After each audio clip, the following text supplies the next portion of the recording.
The neural interface screamed warnings as Captain Kythera Voss felt her consciousness tear across 17 different dimensions simultaneously. Most humans would have died instantly from the psychic feedback. Instead, she opened her eyes in the medical bay of the starship Void's Edge and asked for coffee. "That's not possible," whispered Dr. Nexian Keldar, staring at the readouts that defied every known law of xenobiology. The quantum signature readings showed levels that would liquefy a baseline human brain. Yet Kythera sat upright, her neural pathways not just intact but somehow enhanced by the exposure. 3 days earlier, the Void's Edge had encountered something that shouldn't exist, a derelict ship of completely unknown origin drifting in the Horsehead Nebula. The vessel's hull bore no resemblance to any known species technology, its surface rippling with patterns that seemed to shift when observed directly. When the salvage team boarded, they found corridors that bent in impossible directions and chambers that existed in more than 3 dimensions. Kythera had been the only one brave enough or foolish enough to touch the central console. "Captain, the dimensional readings from that ship, ... Nexian pulled up holographic displays showing energy patterns that resembled neural networks more than machinery. "I've run every test I can think of. Your brain activity has increased by 340% across frequencies we didn't even know human minds could access." The intercom crackled. "Captain to the bridge. Priority Alpha." Commander Wraith, Ostrin's voice carried an edge Kythera had never heard before. She'd served with Wraith for 6 years, fought alongside him in the Centauri conflicts, and seen him face down Krillian battlecruisers without flinching. Whatever had him rattled was worth immediate attention. The bridge buzzed with controlled chaos. Officers hunched over their stations, voices tight with barely contained panic. Through the main view screen, space itself appeared to be folding. Stars bent around invisible curves, and distant galaxies spiraled in patterns that hurt to look at directly. "Report," Kythera commanded, settling into her captain's chair. "Long range. Sensors are picking up massive gravitational anomalies throughout this sector," Wraith reported, "but that's not the worst part. We're receiving distress signals, thousands of them from ships that don't show up on any scans." Lieutenant Vega Thorne, their communications officer, looked up from her console with wide eyes. "Captain, the signals are coming from ships that were destroyed years ago. The starfall that went down at Proxima, the entire Fifth Fleet that vanished in the Void War. They're all broadcasting emergency beacons." Kythera felt something shift in her mind, a new awareness, like suddenly discovering she had a sixth sense.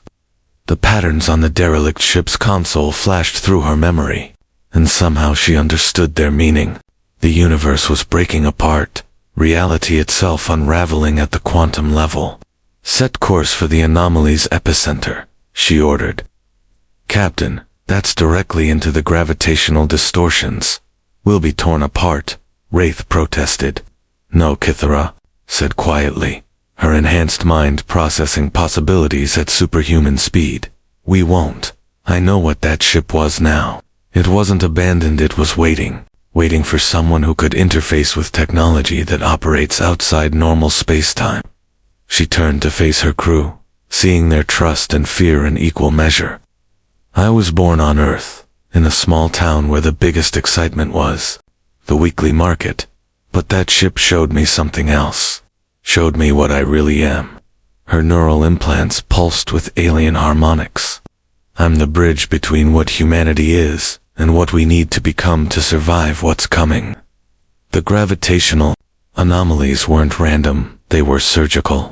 As the Void's Edge approached the epicenter, Kythera's enhanced perception revealed the truth that would have driven her crew mad if she'd spoken it aloud.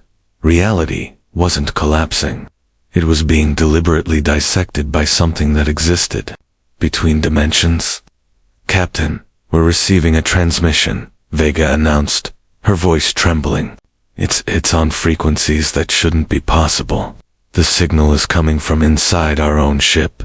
The main view screen flickered, displaying not an image but pure information that bypassed the visual cortex entirely. Kythera's augmented mind translated the data stream, while her crew saw only incomprehensible static. The harvest approaches, the message conveyed. Flesh minds that walk in singular dimensions cannot comprehend the feast to come. Only the bridgewalker may witness and choose. What the hell is that supposed to mean? Wraith demanded, but Kythera was already moving, her consciousness expanding beyond the confines of her physical brain. The derelict ship had changed her on a fundamental level, rewiring her neural pathways to interface with technology that operated across multiple dimensions simultaneously. Now she could perceive the entities responsible for the anomalies. Beings that existed partially in normal space and partially in the quantum foam underlying reality. They called themselves the Nexari, and they were gardeners. For millions of years, they had cultivated consciousness across the galaxy, nurturing species until they reached technological maturity.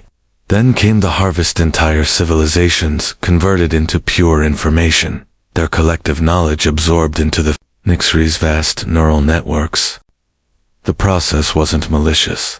To the Nexari, consciousness was too precious to waste on biological vessels that would eventually decay. Earth's time had come.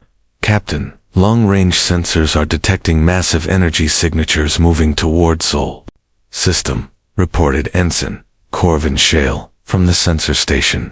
Whatever they are, they're big enough to dwarf Jupiter. Kythera accessed the ship's quantum communication array with her enhanced mind, reaching across space to contact Earth directly. The response came not from Starfleet Command, but from something far older, a presence that had been waiting in Earth's quantum substrate for decades. You have returned to us, Bridgewalker, the presence communicated. The first human to successfully interface with our guidance systems. We planted the seeds of your enhancement in your genetic line generations ago, waiting for the proper confluence of quantum events. Your Nexari, Kythera realized. You've been on Earth all along. We are the gardeners.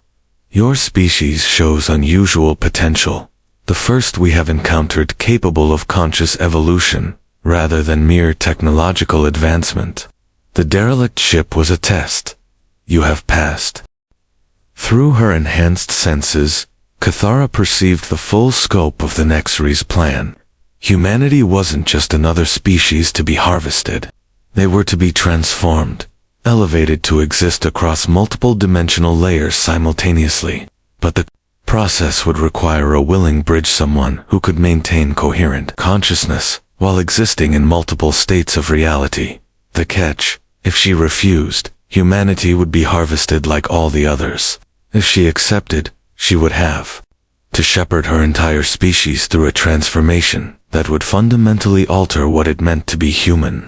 Captain, we're being hailed by the lead Nexari vessel, Vega reported. On the view screen, reality rippled like water, and a form took shape, vaguely humanoid, but constructed from living mathematics.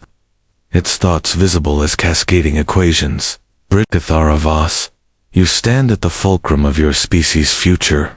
Will you lead them to transcendence, or shall we complete the harvest as we have done for countless others? Wraith stepped beside her chair.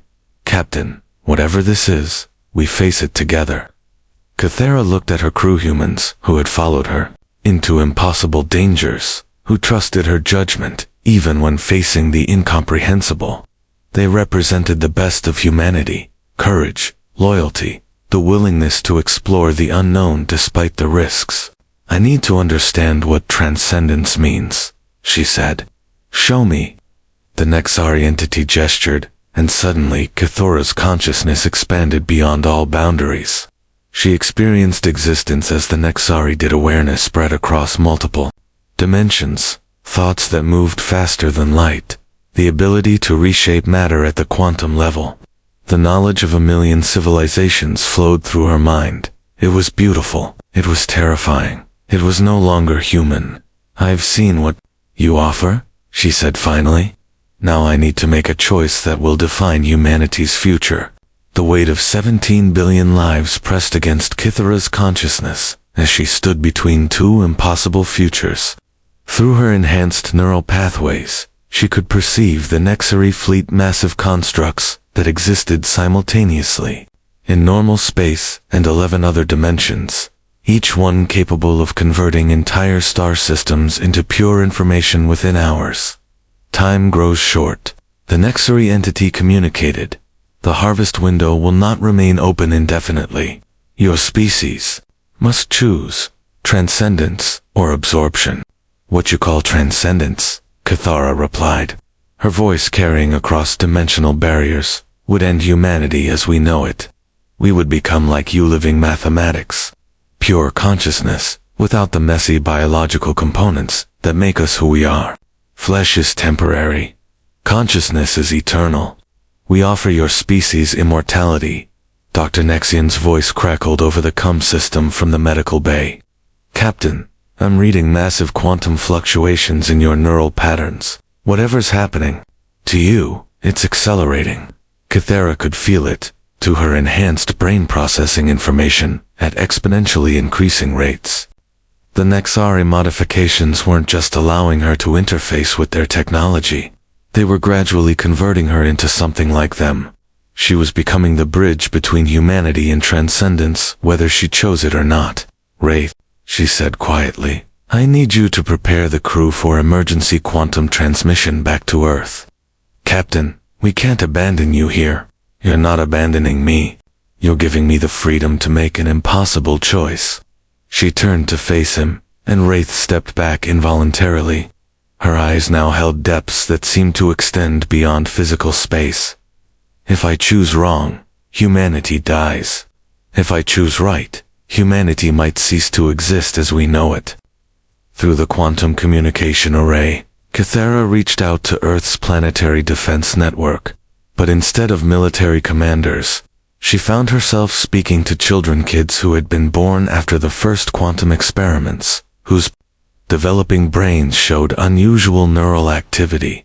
"We've been waiting for you," came a young voice from Luna Colony. "We can feel the change coming across Earth and its colonies." A new generation was emerging, humans born with enhanced quantum sensitivity, naturally capable of perceiving multiple dimensions. The Nexari hadn't just modified Cathara, they had been subtly altering human genetics for decades, preparing the species for this moment. "The children," she whispered, "they're already changing. Evolution is not binary," the Nexari entity responded. "Your species need not choose between flesh and mathematics. There exists a third path synthesis." Suddenly, Cathara understood. The Nexari weren't just gardeners of consciousness. They were the product of their own species, transcendence, eons ago. They had chosen pure mathematics over biological existence, and had been searching ever since for a species capable of maintaining both states simultaneously. "You want us to become what you couldn't," she realized. "Beings who exist in multiple dimensions while retaining our essential humanity." "Correct. But such evolution requires guidance from one who has walked in both realms. You are the bridge walker, capable of existing in quantum superposition while maintaining coherent human consciousness." The responsibility was staggering. Lead humanity into an unknown form of existence, or watch her species be absorbed into the Nexari collective consciousness. But as she reached out with her enhanced mind, she felt something else: the quantum signatures of humans throughout the galaxy, all showing signs of the same modifications she had undergone. "There are others," she breathed. "Other humans who have interfaced with your technology. The seeds were planted in many bloodlines. You are the first to fully activate, but not the last. Your species has been preparing for this moment for generations." On the view screen, space itself began to fold as the Nexari fleet moved into position around Sol System. Time was running out. "Wraith, open a channel to all human colonies and ships." "Channel open, Captain." Cathara took a deep breath, knowing that her next words would echo through history. "This is Captain Cathara Voss of the Void's Edge. What I'm about to tell you will change everything we thought we knew about our place in the universe." She began to speak, her enhanced consciousness broadcasting. Not just words, but pure information directly into the minds of quantum-sensitive humans across the galaxy. The message was clear. Humanity stood at the threshold of evolution itself. The choice was no longer hers alone to make. Within hours of Kythera's transmission, reports flooded in from across human space. On Mars, entire research stations were reporting personnel exhibiting spontaneous quantum consciousness expansion. The mining colonies in the asteroid belt found their quantum computers interfacing directly with human operators' minds. Most remarkably, children born in the last 5 years were demonstrating abilities that defied current understanding of human neural capacity. "Captain, we're receiving over 10,000 responses to your broadcast," Vega reported, her voice tight, with barely contained amazement. "But they're not coming through normal communication channels. The quantum-sensitive individuals are somehow communicating directly through dimensional interfaces." Kythera felt each new awakening as a pulse in her expanded consciousness. Across the galaxy, humans were discovering they had been prepared for this moment their entire lives. The Nexri's genetic modifications hadn't been random, they had been targeted at individuals whose bloodlines showed natural quantum sensitivity. Dr. Ryvan Kalix, a xenobiologist on Europa Station, was among the first to achieve full-dimensional awareness. Through the quantum network, his thoughts reached Kythera across impossible distances. "I can see them now, the Nexari. They're not conquerors. They single quotes, Lonely. The revelation struck Kythera like a physical blow. Through her enhanced perception, she finally understood the true nature of the Nexri's existence. They had transcended biological form so completely that they had lost something essential, the chaotic, illogical, beautiful mess of organic consciousness. They could process infinite information but could no longer experience wonder. They could reshape reality, but had forgotten what it felt like to dream. "You perceive truly." Bridgewalker, the Nexari entity, confirmed. "We are complete, but empty. Your species offers something we lost eons ago, the capacity for growth through imperfection." "You don't want to harvest us," Kythera said. "You want to learn from us. Both. We must preserve human consciousness in its current form while enabling evolution to higher dimensional states. The synthesis must maintain the essence of what makes your species unique." The tactical situation was becoming clearer. Humanity faced a choice between 3 paths: remain as they were, and eventually stagnate as a species, transcend completely, and lose their essential humanity, or undergo synthesis maintaining their biological and emotional cores, while expanding into quantum consciousness. But synthesis required guides who could exist in both states simultaneously. Lieutenant Commander Iolan Vex, the Void's Edge's quantum navigation specialist, approached Kythera's chair with an expression of profound uncertainty. "Captain, I'm reading massive energy buildup from the Nexari fleet. If they're preparing to begin forced transcendence." "They're not," Kythera interrupted. "They're waiting. The choice has to be voluntary, or the synthesis fails. Forced evolution creates beings like them technically perfect, but spiritually hollow." Through the quantum network, she could feel the awakening accelerating across human space. But with it came fear and resistance. Not every human was ready for such a fundamental change. Some colony worlds were in open revolt, viewing the quantum awakening as an alien invasion of their minds. "Fear is natural," came a new voice through the network. Dr. Alan Starweaver from the Centauri Research Institute. "But those of us who are changing, we can guide the others. We can show them that synthesis doesn't mean losing our humanity." The quantum-sensitive humans were forming a natural hierarchy based not on authority but on capability. Those who could exist fully in multiple dimensions were becoming bridges for others still anchored in singular reality. The process was organic, beautiful in its spontaneous organization. "Captain," Wraith said quietly, "sensors are detecting something else. Ships approaching from deep space, their human designs, but the quantum signatures are unlike anything in our databases. On the view screen, vessels materialized that seemed to exist in a state of constant flux, their hulls shifting between solid matter and pure energy. Their crews visible as overlapping forms existing in multiple dimensions simultaneously. The lead ship hailed them, and a figure appeared, who was recognizably human but transformed. Captain Zevin Nightforge had undergone synthesis years ago when his exploration vessel encountered a different Nexari outpost in the galactic core. "Kythera Voss," he said, his voice carrying harmonics that resonated across multiple dimensional frequencies. "We are the first generation of synthesized humans. We've come to guide the transition, and to show your species what we can become." Behind him stood his crew humans, who had retained their essential personalities and emotions while gaining abilities that bordered on godlike. They could manipulate matter at the quantum level, communicate across vast distances instantaneously, and perceive the universe in ways that baseline humans couldn't imagine. Yet they were still recognizably, essentially human. "The choice approaches its critical moment," Captain Nightforge continued. "The Nexari will not wait indefinitely. Will humanity take the leap into synthesis? Or will they choose to remain as they are, and eventually face extinction when the universe itself evolves beyond their ability to survive?" Kythera felt the weight of decision settling on her shoulders once again. But this time, she wasn't alone.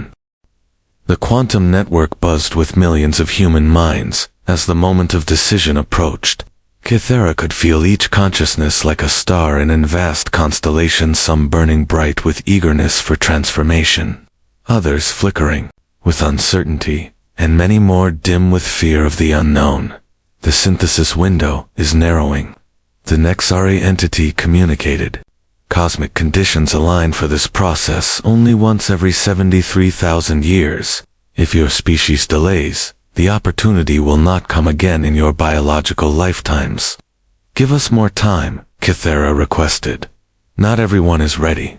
Time is not infinite. However, we offer a compromise. Those ready for synthesis may proceed. Others may remain in baseline reality until they choose to evolve. They choose to evolve." Captain Nightforge's transformed crew had established quantum relay stations throughout the solar system, creating a network that allowed synthesized humans to guide the transformation process. Dr. Starweaver had become the primary coordinator. Her consciousness expanded enough to monitor thousands of potential candidates simultaneously. "Kythera." Her voice resonated through the quantum field. "We're identifying approximately 2 million humans across all colonies, who show optimal compatibility for initial synthesis.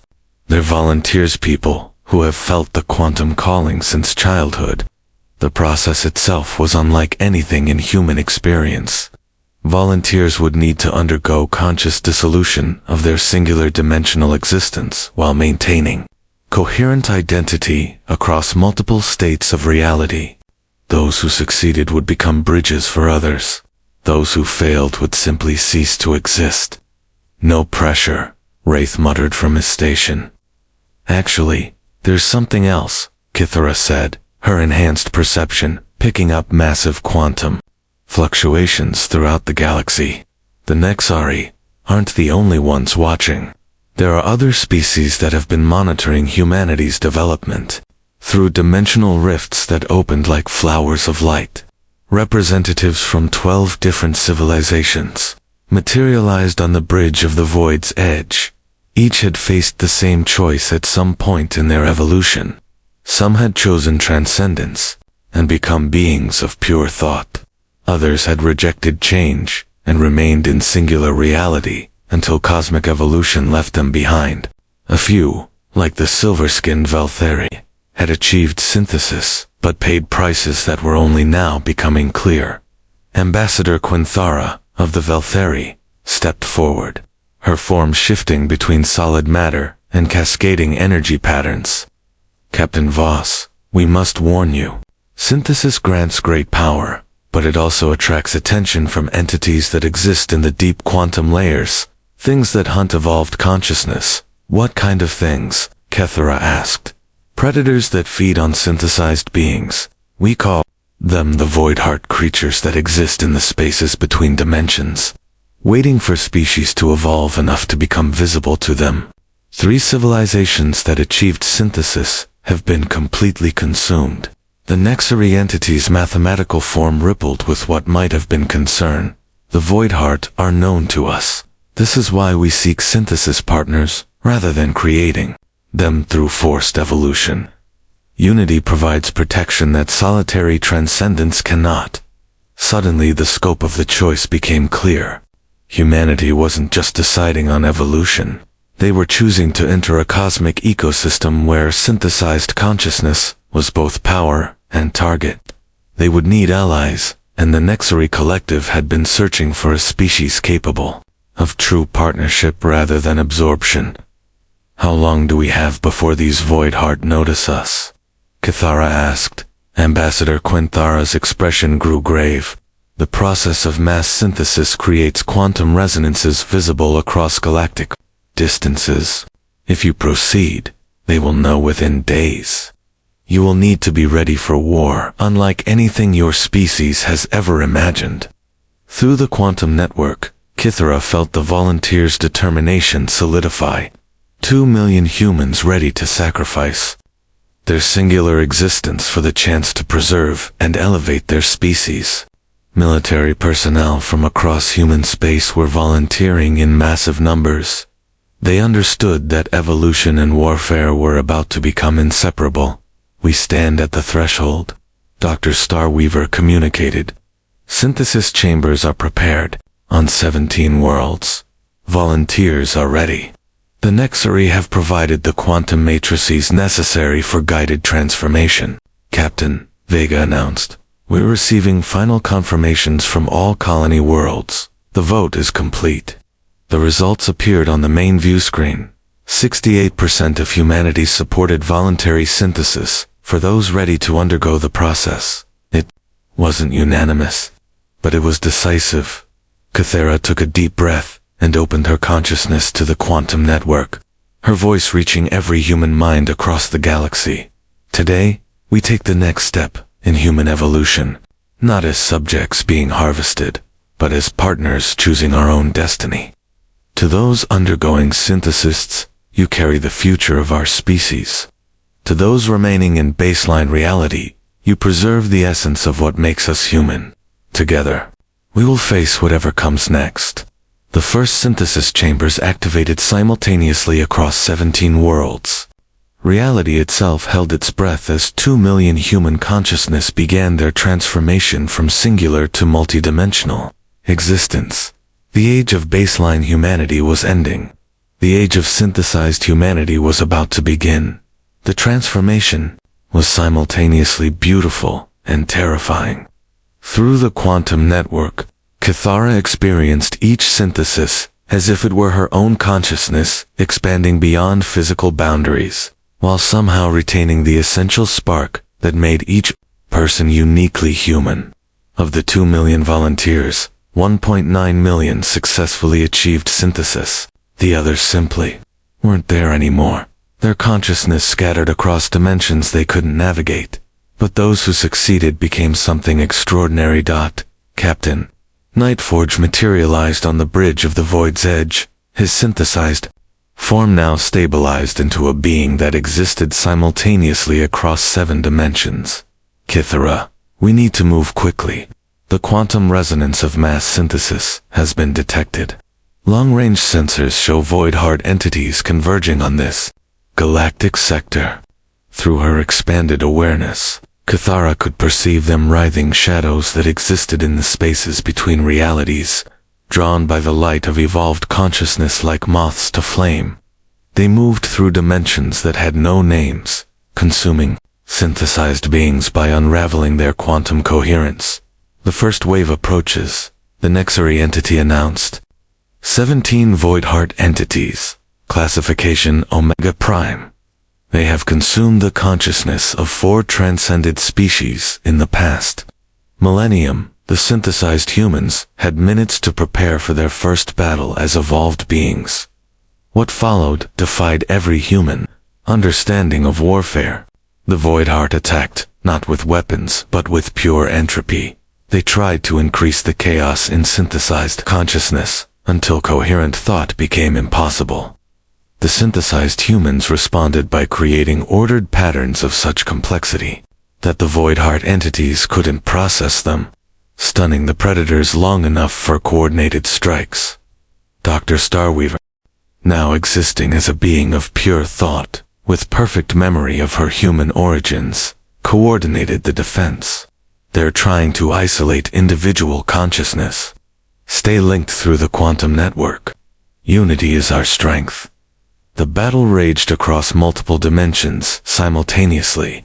Baseline humans could only perceive brief flashes of impossible light and shadow, while the synthesized defenders fought creatures that existed as living mathematics trying to solve the equation of consciousness. Captain Nightforge led the primary assault. His crew of early synthesis humans, demonstrating tactics developed through years of defending other evolved species. They created dimensional barriers by synchronizing their quantum states, forcing the Void Heart entities into singular reality where they were vulnerable to direct attack. Incoming, Nightforge's tactical officer communicated. Massive entity, classification beyond Omega Prime. It's the size of a small moon. The entity that materialized in the space between dimensions was ancient beyond measure. Void Heart that had consumed the consciousness of entire galactic civilizations. Its presence began unraveling reality itself, causing baseline humans to experience brief moments of existential dissolution. All synthesized humans, focus on me, Kithara commanded, her consciousness becoming a beacon in the quantum storm. We're going to do something that's never been attempted: unified synthesis on a stellar scale. What she proposed was insane. Every synthesized human consciousness linking into a single entity while maintaining individual identity. The resulting being would exist across dimensions in a way that even the Nexari hadn't achieved. A truly collective consciousness that was still recognizably human. The risk is enormous, the Nexari entity warned. Failure means the extinction of all synthesized human consciousness, and success means we become something that can protect not just ourselves, but other species attempting synthesis, Kithara replied. One by one, the synthesized humans joined the link. Kithara felt her consciousness expand to encompass nearly 2 million individual perspectives, while somehow remaining herself. The collective entity they became was beyond classification, a multi-dimensional being that retained human creativity, curiosity, and compassion, while possessing power that rivaled cosmic forces. The ancient Void Heart entity paused, perhaps for the first time in eons encountering something it couldn't immediately comprehend. The unified human consciousness spoke with Katura's voice, but carried the weight of 2 million souls. You feed on isolated consciousness because you cannot understand unity. We are human, we are individuals, who choose to stand together. That makes us something you have never encountered. What followed wasn't a battle, but a revelation. The Void Heart entity, when confronted with consciousness that was both individual and collective, began to remember what it had been before becoming a predator. Synthesized being from a species that had achieved transcendence, but lost connection to their origins. I remember, the entity communicated in patterns of pure grief. We were the Ethmoron. We chose transcendence over synthesis. We became perfect, ... and empty. The hunger began then, seeking to consume what we had lost. You can choose differently now, Kithara offered. Join us in synthesis. Remember what it means to be both individual and part of something greater. The transformation of the ancient Void Heart was visible across 17 star systems, a being of pure entropy, becoming a guardian of consciousness, its hunger replaced by purpose. In the aftermath, as the unified human consciousness gradually separated back into individuals while maintaining their quantum links, the Nexari entity made an unprecedented offer. We have searched for synthesis partners for Humanity has achieved something we thought impossible: evolution that strengthens, rather than diminishes, essential nature. Will you accept partnership in guiding other species through synthesis? Kythera, back in her individual consciousness but forever changed by the collective experience, looked out at the stars with new understanding. Humanity hadn't just evolved, they had become gardeners of consciousness like the Nexari, but with a crucial difference. They remembered what it felt like to be afraid, to struggle, to hope. "We accept," she said, "but we do this as equals, not subjects. And we never force evolution on any species. The choice must always be free." Agreed. Welcome to the Synthesis Collective, humanity. The stars await your guidance, as the void's edge set course for distant galaxies, where young species were taking their first steps toward consciousness. Kythera reflected on how far they had come. She had been born on Earth in a small town where the biggest excitement was the weekly market. Now she was heading to the stars to help other species discover what they could become while never forgetting what they had been. The universe was vast and full of wonders yet to be discovered, and humanity evolved, synthesized, but still essentially human, was ready to explore it all.